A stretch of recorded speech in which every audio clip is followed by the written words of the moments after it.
Hello dear students, today let's see how to draw schematic diagram of hyaline cartilage. Before starting drawing this diagram, let's see where this cartilage is located. So it's located in relation with the respiratory tract where firmness is important.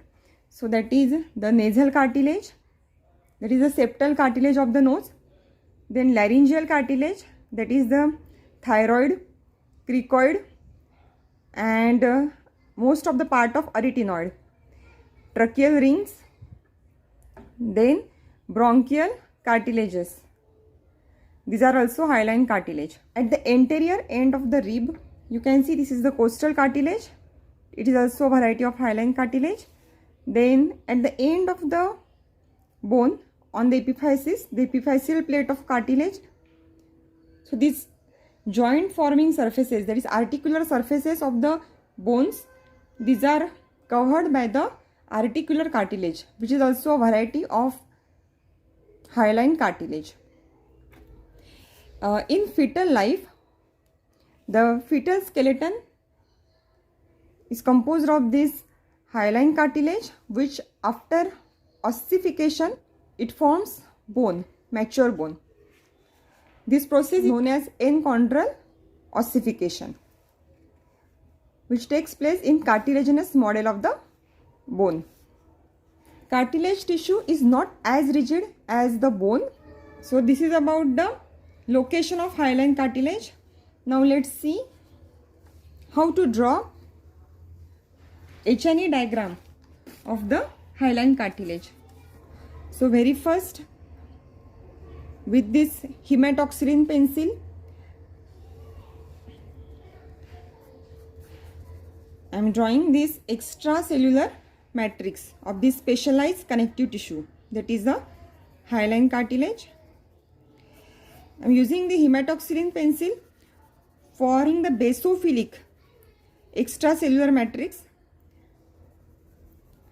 This is because of the acidic content of this extracellular matrix, that is chondroitin sulfate and keratin sulfate. These are the ovoid spaces. These are the lacunae.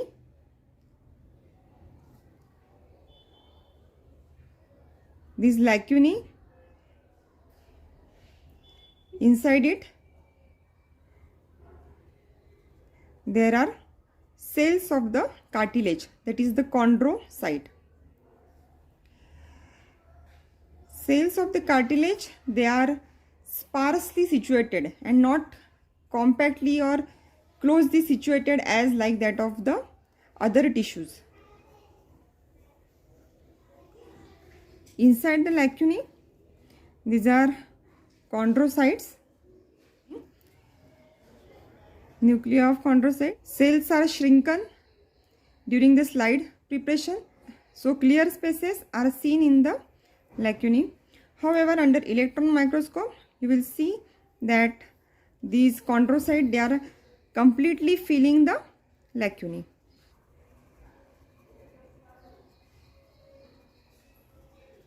Under electron microscope, you can see these chondrocytes, they are having a granular cytoplasm because of presence of rough endoplasmic reticulum, which secretes the proteins inside this matrix, as well as it is having the glycogen granules. Then lipid droplets, they are also seen. Chondrocytes, they secrete this extracellular matrix, which is rich in the proteoglycans as well as type 2 collagen fibers. However, under light microscope, you cannot see or differentiate these collagen fiber, type 2 collagen fibers. This is because the refractive index of the type 2 collagen fiber and the ground substance is same. We will also discuss about the extracellular matrix later on. Now this extracellular matrix, it is, you can see it is somewhat darkly stained around these lacunae. So this is known as territorial matrix. Now start labeling. These are lacuna. Multiple, these are lacunae. Inside this is the chondrocyte. This is extracellular matrix rich in type 2 collagen fibers as well as proteoglycans. Here this is darkly staining territorial matrix. This is darkly basophilic because of its high acidic content of chondroitin sulfate and keratin sulfate, which is recently secreted by this chondrocyte inside the lacunae. These chondrocytes, they are in a cell nest. So this is, you can see, in a cell nest there may be 2 to 4 chondrocyte. Cell nest. The acidic component proteoglycan just reduces away from the cell nest. You will see it is somewhat faintly taking the basophilic stain. So this is known as interterritorial matrix. Here this is the perichondrium.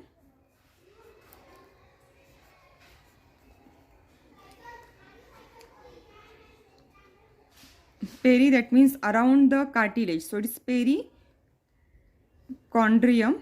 Now this perichondrium, it shows 2 layers. One, that is the fibrous layer of perichondrium, and below this is the cellular layer, also known as chondrogenic layer. Chondrogenic layer. These are layers of perichondrium.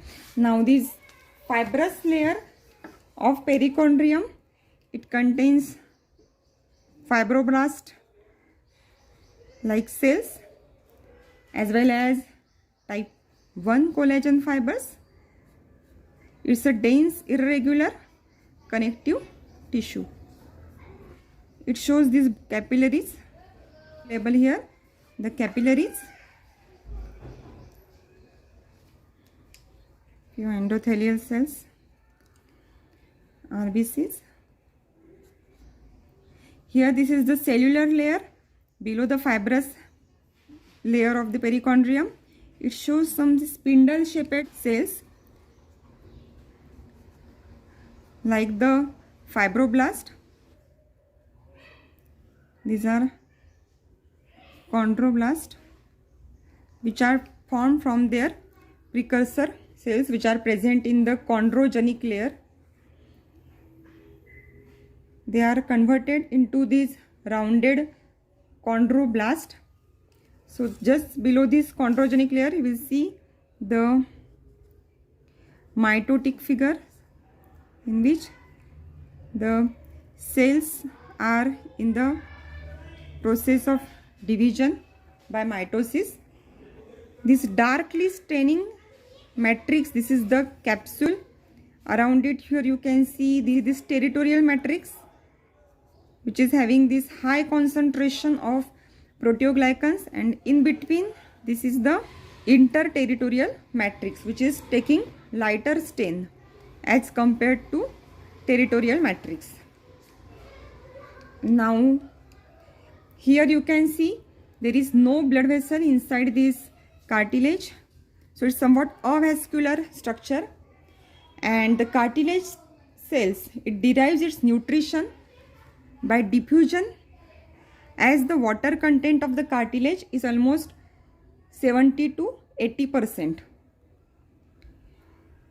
As a result, the metabolites and nutrients, they are diffused across this cartilage. Now let's see the structure of extracellular matrix. extracellular matrix, it contains these type 2 collagen fibers here, which are fine fibers, and the refractive index of the type 2 collagen fibers and ground substance is same, so we cannot differentiate the fibers under light microscope. And as a result of this similar refractive index of type 2 collagen fiber and the extracellular matrix, it is having a glass-like appearance, that is hyaline appearance. Also, inside this extracellular matrix, you can see there are proteoglycans, which are composed of protein component and glycosaminoglycan components. So proteoglycan, the protein core is present in the center, and around it are sulfated glycosaminoglycans, that is chondroitin sulfate and keratin sulfate. They are attached to this central protein core in a bottle brush configuration, that is in a way of that of the brush which we use to clean the bottle. Proteoglycan molecules, hundreds of these molecules, they are attached to the hyaluronic acid by means of a link protein, and this forms a hyaluronic proteoglycan aggrecan molecule. Aggrecan molecules here, they are attached with the type 2 collagen fibers by means of electrostatic forces, and they are forming this three-dimensional network. Proteoglycan, they are having affinity toward water, so they hold water, large amount of water, so they are hygrophilic. As a result, the cartilage, it have around 60 to 80% of water, and the most of the part is of the cartilage is avascular, as simply by diffusion the cartilage cells, that is chondrocyte, they derive their nutrition. Most of the hyaline cartilage, they are having this perichondrium. However, in case of articular cartilage, the perichondrium is absent. So you can see this is a diagram of articular cartilage in which the perichondrium is absent, and this is articular cartilage is present in relation with the joint. So they are on the epiphyseal plate of the bone. So here you can see this surface which I have stained with a blue mark. This is the synovial facing surface of the articular cartilage, and this is the part of the articular cartilage which is near the bone. Surface of the articular cartilage, it is showing absence of the perichondrium. See, this superficial zone is there, which is showing these elongated cells. Then the middle zone, it shows these cells which are sparsely dispersed. The thickest zone is the middle zone, and in the deep zone you will find the cells are arranged in a vertical rows, parallel rows, and you can see a tide mark. The tide mark, it separates the cartilaginous part of the bone from the articular cartilage. Now the cartilages, that is hyaline cartilage and articular cartilage, they grow by two types of growth. One, here you can see this is the oppositional growth which is taking place at the periphery. Here the chondrogenic layer, it will be growing as a chondroblast. Chondroblast, they will secrete the matrix and will be entrapped in the lacunae as a chondrocyte. So the layer of the chondroblast is deposited in opposition to the previous layer. So this is the oppositional growth. It increases the width of the cartilage, while the chondrocytes, they will be dividing mitotically and depositing the extracellular matrix. So by this way, this growth is within the substance of the cartilage. So this is interstitial growth of the cartilage. So the cartilage grows by interstitial growth as well as by oppositional growth. Articular cartilage, the thickness is around 2 to 4 millimeter. So this is about the hyaline cartilage and articular cartilage. Thank you.